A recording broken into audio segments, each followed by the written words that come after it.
Yeah, the last couple. I think it's not sexy, but it's necessary, right? And for me, that book that every agent needs to read or reread would be Fanatical Prospecting by Jeb Blount. And, the reality is this, guys, we're probably going to sell 4.5 million homes this year. What is a book, not like the best book you've ever read about business, but as we're looking at this market, this time, what's a book that every agent that listens or watches this episode should be reading right now? You want to go first on this one, John? Yeah, I think it's not sexy, but it's necessary, right? And for me, that book that every agent needs to read or reread would be Fanatical Prospecting by Jeb Blount. And, the reality is this, guys, we're probably going to sell 4.5 million homes this year. And the last time we sold 4.5 million homes was in 2012, when we had about 950,000 agents. Right now we have 1.6 million agents. That means less for everybody. And if you're not doubling down on prospecting, I think you're going to get eaten alive. Yeah. It's good, man. I love it. I was hoping you were going to take mine, and you didn't, which was good. Let's see if I can see in the bookshelf behind you if you got it up there. I don't know.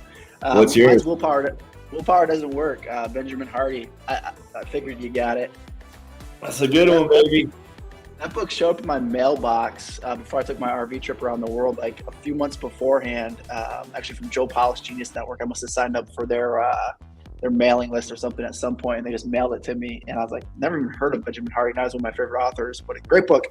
But I pulled up one of the quotes from the book that I think is just a really good thing to be thinking about now and always. It says, if we do not create and control our environment creates and controls us. Short story, the only other real estate brokerage I've been with prior to joining EXP 6 years ago was Keller Williams. Had a great experience there, great company. However, when I was in that office, that bricks and mortar office, the environment that was, I guess, existing wasn't one that energized me, wasn't one that inspired me, motivated me. And I actually made the decision to take on additional expense, moved out of that office and got an office for my team like next door. And that was the best thing I could have done because it allowed me and my team to create our own environment, one that was inspiring, fun, empowering. And I think that's just crucial. It's a great book. Essentially, Willpower Doesn't Work. The title says it all. But the detail and the strategies and the tips that it gives you on how to create the best environment is really, really good. So that's part of the reason why we created Real Estate Game Changers, because we want to create that environment for agents that inspires, pushes them. You're the average of the 5 people you spend the most time with, and we're always mindful of that and always looking to level up the people that we surround ourselves with. So that's mine. Awesome. And I will, I've already mentioned Atomic Habits, which I think is the best. And there's a quote from Atomic Habits that I think says it all. It's, every action you take is a vote for the person you wish to become.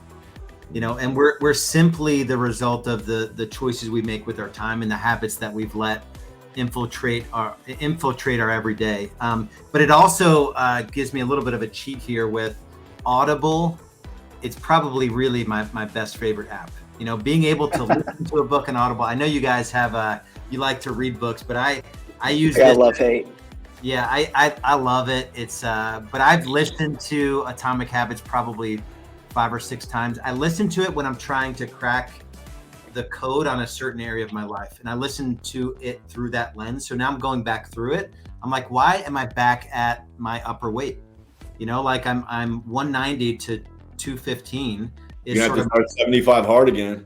Yeah, I mean, I don't know that I'll do that quantity, but so I'm reading it through that lens. So like, what habits have I allowed to infiltrate, this part of my life, where I'm good on other things. I've given up alcohol, I've given up caffeine, but I still, consume calories too late and all of that crap. So, and then the book, one more, I'll just throw it in there. Compound Effect is along the lines of like Willpower Doesn't Work, Atomic Habits. Compound Effect was probably the first book like that. So good, where I think, and we've all seen him live, Darren Hardy, where I think it's Zig Ziglar has the quote like, being successful in anything, something like this is like, where you're manually pumping water, so you have to pump really hard. No water's coming out, right? When you work out today, you're not going to be buff and 30 pounds lighter, right? So, but you keep doing it, you keep pumping the well, and then you're getting in shape along the way. Water's coming out, and then it's just maintenance mode.